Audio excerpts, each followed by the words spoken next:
Estamos de vuelta en Snob Gourmet Radio y vamos a hablar del tema principal de esta noche, que es el pabellón criollo, y para eso tengo el placer de recibir en el programa a mi amigo,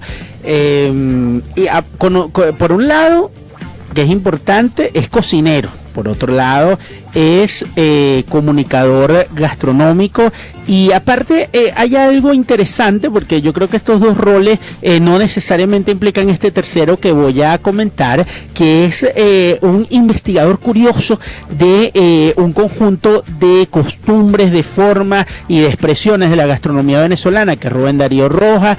Muchos lo conocerán tanto por sus redes sociales como por su blog El Fogón Creativo, su trabajo más recientemente en Contrapunto también, ya hablaremos de eso. Y bueno, y quise que él nos acompañara el día de hoy para comentar acerca de este plato que, bueno, ahorita también vamos a hablar, que yo siento que está como a la baja en términos de plato emblemático de la gastronomía venezolana, pero que sin lugar a dudas la gente lo sigue reconociendo como tal. Rubén Darío, te doy la bienvenida a Tenor Radio, Snob Gourmet Radio, muchas gracias por acompañarnos. Buenas noches, Jesús, y buenas noches a todos tus oyentes. Para mí un placer acompañarte y acompañarlos esta noche para hablar de que durante mucho tiempo fue prácticamente el único plato que reconocíamos como el plato venezolano, el plato tradicional de la mesa del venezolano, que es el pabellón. Que durante un tiempo incluso había hasta especulación que en la época justamente post-perejimenista, de alguna manera parte del proyecto Acción Democratista tenía que ver con la búsqueda de un conjunto de fórmulas de igualación, y se buscó, así como el joropo y el liquiliqui se terminaron convirtiendo en una epítome de venezolanidad, igualmente un plato que asociamos con el llano también. Pero ¿cuál es la importancia en general, más allá, digamos, de este origen de este plato, Rubén Darío? Fíjate, Jesús y amigos oyentes, el tema trascendental con el pabellón es que primero es uno de esos platos que no situamos en el siglo XX o en el siglo XIX, sino es un plato que se fue formando desde la llegada de los colonizadores españoles, ¿no?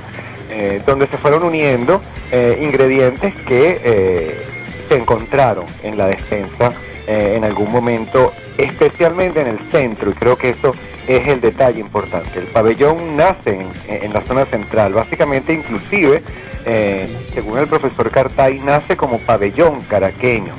Esta idea de combinar la carne con el arroz y las caraotas, que es la base del pabellón, nace en el centro del país.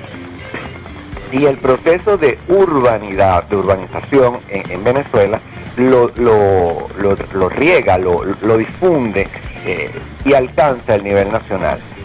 Armando Escanone dice que lo más representativo de la cocina venezolana es la cocina caraqueña, porque en Caracas se encontraron todas las influencias del país. Pero en el caso del pabellón, esta combinación básica, tal y como se las he descrito, ¿no?, que es el arroz, la carne mechada y las caraotas, sale de Caracas al resto del país.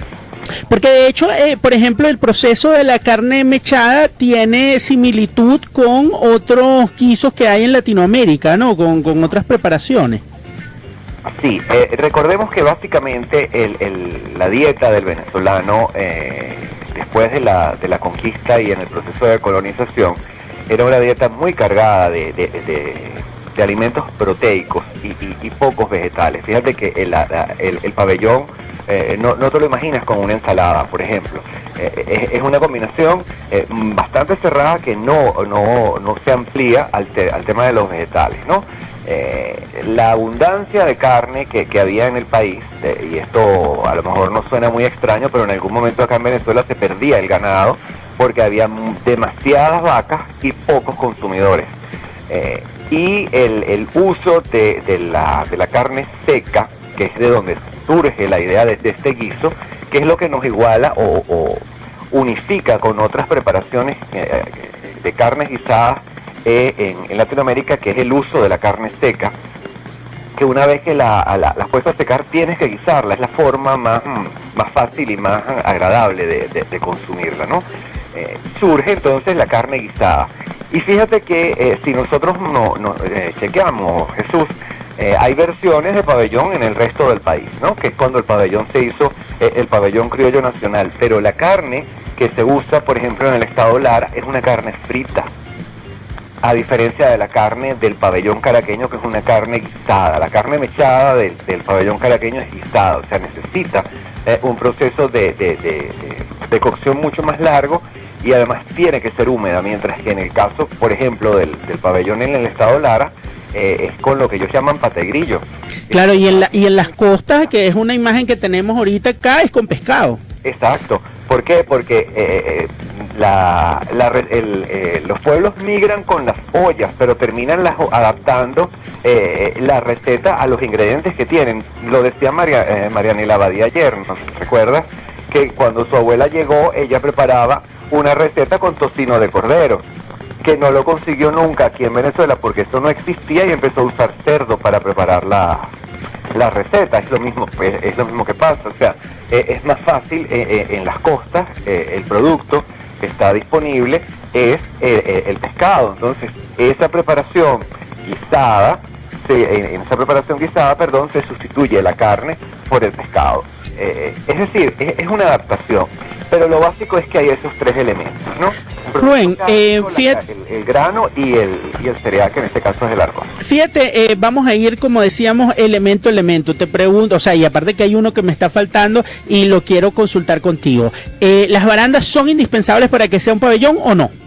Las barandas llegan ya a finales del siglo XX, finales del siglo XIX, principios del siglo XX, como una forma de completar lo que era un plato muy barato para el consumo masivo. El pabellón no era un plato de esto que aquí han dado en llamar cocina mantuana, que ya sabemos que no existe, ¿no? Pero no era un plato selecto, no era un plato exclusivo, era un plato de fondo, era un plato de comida de resistencia para los obreros, los campesinos, la gente con menos recursos necesitaba un plato como este, que además es muy calórico y te da una ingesta alimenticia importante a bajo costo en ese momento. Ahora no, pero en ese momento era realmente muy barato. Y el plátano termina completándolo. Pienso que hay una influencia muy caraqueña ahí por el tema de lo dulce, porque al caraqueño le gusta combinar su comida salada con lo dulce, y las tajadas le dan un toque dulzón al pabellón. Creo que así llega. Pero básicamente son los tres ingredientes de los que hemos venido hablando. Sobre el arroz, o sea, fíjate, lo que pasa es que hay una cosa que no sé si, bueno, igual lo montamos hace poco. Sabes que hay algo sobre el pabellón, y es la razón tanto por la que escogimos el tema como por la que te estoy llamando, que es de las pocas recetas tradicionales venezolanas que yo me animo a preparar, porque siento que si bien, sobre todo en el caso de las caraotas y la carne, hay algo de trabajo, no es como la polvorosa, porque la polvorosa realmente hay mucha posibilidad de equivocarse en el trabajo, o sea, en el trabajo de la caraota y de la carne, ahí, o sea, se siguen los pasos y están allí. Pero fíjate, por ejemplo, en el arroz, Rubén Darío, yo seguí un poco lo que habitualmente se lee en el libro de Escanones, es decir, cebolla, pimentón rojo y ajo. ¿Ese es el arroz del pabellón o es un arroz más neutro? Es que el arroz del pabellón tiene que ser muy neutro, porque el arroz del pabellón debería servir para hilo conductor que une la carne mechada y la caraota. Es decir, el arroz, Jesús, en el pabellón hace las veces de las salsas o los purés en otras preparaciones, es decir, une los sabores. Por eso tiene que ser muy neutro. Tú no podrías pensar en un pabellón, por ejemplo, con un arroz amarillo o con un arroz con ají dulce, porque estás eliminando la función que es servir de hilo conductor entre una carne que tiene muchos sabores, muchas capas de sabor, y unas caraotas que bien hechas también tienen muchas capas de sabor. A eso iba en el caso de las caraotas. ¿Las caraotas guisadas normales o refritas? En el pabellón tradicional, la caraota guisada normal. ¿Levantada sobre qué? ¿Sobre un sofrito de ají dulce y cebolla? Con ají dulce y cebolla. En el caso de la carne mechada, habitualmente hay recetas, esta receta en particular que hice yo es de un desprendible, un facsímil que hace unos años tenía el diario El Nacional. Recomendaban mucho tomate rallado, alrededor de 6 tomates para 1,5 kilos de carne. Hoy repasando esa receta me parece que queda mucho el sabor del tomate. ¿Cuál es el balance que se necesita entre cebolla, pimentón, tomate y los sabores de la cocción previa de la carne? Mira, se supone que cuando tú haces la cocción previa de la carne, que lo que haces es realmente sancocharla, deberías usar saborizantes en esa preparación, ¿no? O sea, un mirepoix. ¿Para qué? Que el mirepoix puede ser cebolla, puede ser pimentón, para irle dando sabor a la carne. Y luego el proceso de guisarla no puede excederse en cantidad de tomate, porque entonces terminas teniendo una salsa de tomate con carne mechada, y esa no es la idea. ¿Y el color que habitualmente uno ve, por ejemplo, en areperas y eso, de dónde proviene? Bueno, muchas veces la gente usa carmencita para darle color, pero el propio añadido de pimentón, ají dulce y tomate en cantidades razonables ayuda a darle color a la preparación de esta carne, que además ya está cocida, Jesús. O sea, tú lo que estás es haciendo un guiso muy rápido. Este guiso es un guiso rápido, no es un guiso de larga cocción. Por eso insisto, y me parece muy bueno que hayas dicho lo del pastel de polvorosa. El pastel de polvorosa es una preparación muy laboriosa. Para tú hacer un pastel de polvorosa en casa necesitas mucho tiempo, y probablemente en esa época donde no había hornos, sino había fogones, se usaban latas para hornear, tenías que tener un fogón encendido. Esa preparación es muy complicada para el día a día, para la vida diaria, sobre todo si no tenías servidumbre que te estuviera haciendo las preparaciones, ¿no? A eso iba, que ese es un elemento común de muchos de los platos gastronómicos. Por eso a mí me interesaba el pabellón, porque otra vez, de alguna manera uno lo puedes resolver.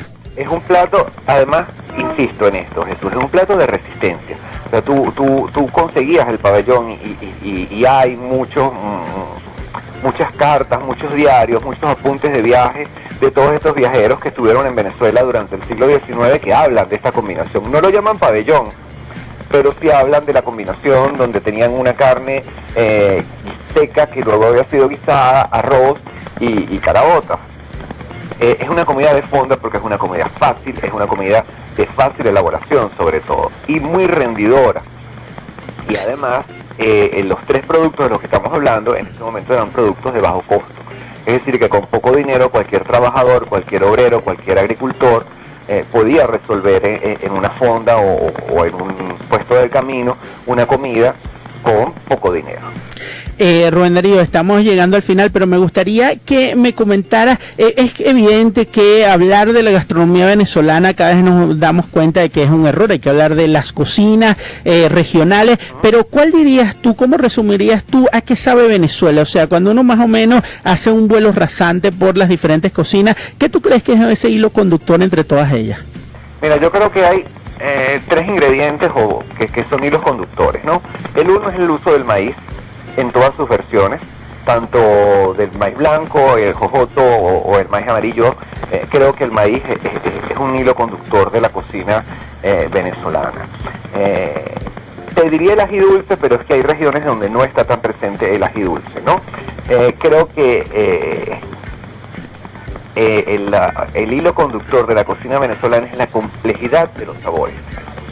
O sea, nuestra cocina ha sido una cocina muy permeada por las migraciones, pero permeada y ese proceso ha difundido. No es como en Perú, por ejemplo, que tú distingues la cocina Nikkei de la cocina chifa y de la cocina criolla. En Venezuela no hay ese tema. En Venezuela las cocinas regionales están llenas de esos sabores y esos ingredientes. Entonces es la complejidad de sabores y la presencia del maíz que creo yo la que define nuestras cocinas